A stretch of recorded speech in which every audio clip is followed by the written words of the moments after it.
This video will demonstrate the different question types available in Engage Now. For this demo, I have already uploaded a presentation and I'm ready to add some interactive questions. Type or copy and paste your question into the question box. Below that are a few preset response types.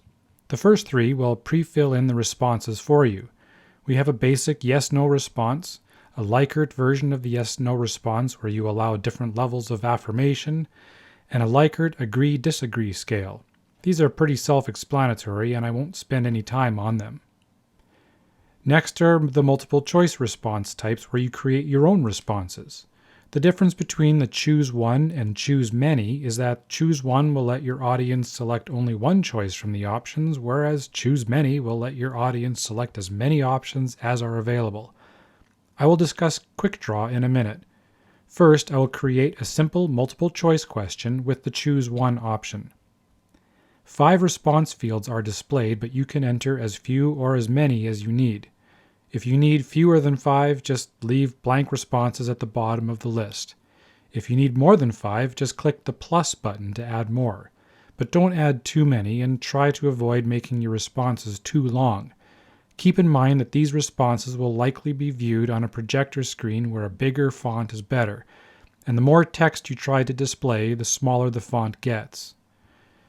You can add a countdown timer on your question to add a bit of urgency to your question to get your audience to respond within a certain time frame.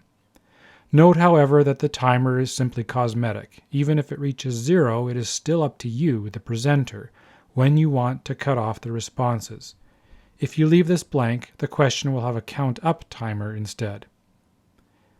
Let's add another multiple choice question with the choose many option. Your question should be phrased in such a way that your audience knows they can select more than one.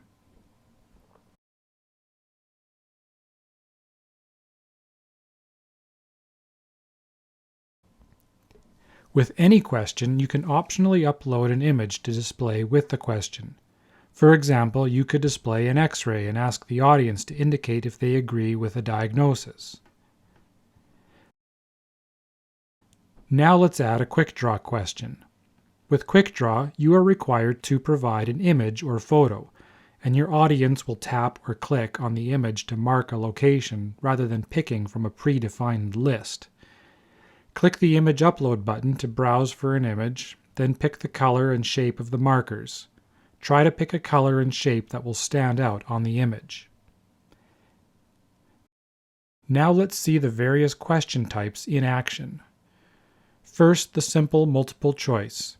The question and responses are displayed on the presenter's screen. The audience sees a simple keypad with the response options. I can select only one option, but I can change my mind before submitting my answer. It's also important to note that your audience can tap the Submit button without choosing a response. This is recorded as an abstaining vote. Each audience member can vote only once per question. Back on the presenter's screen, we can see the results of the multiple choice question. With a choose one response type, the percentages should add up to 100, including any abstaining votes. Now we'll do the choose many question.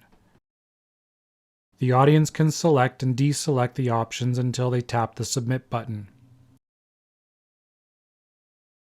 On the presenter's results page, the percentages will likely add up to more than 100 because you've allowed the audience to pick multiple responses. When you have a multiple choice question with an image, the voting works pretty much the same. The only difference is that the image takes up a large chunk of the presenter's screen, so be extra careful when crafting your question and responses to ensure there's enough room to display them on a decent-sized font. With a Quick Draw question, the image will appear on the audience's devices. You can see it's important to choose your image carefully, keeping in mind that it will be quite small when viewed on a smartphone. It is possible to pinch zoom on the image to get a better look, but not everyone will know this. Tap somewhere on the image and then tap Submit to lock in the response. On the presenter's screen, the presenter can toggle a full screen view of the image and can also toggle viewing the responses. You can imagine with a large audience, the responses could potentially obscure most of the image. That's an overview of the different types of questions you can ask with Engage Now. Check out our other demonstration videos of more Engage Now features.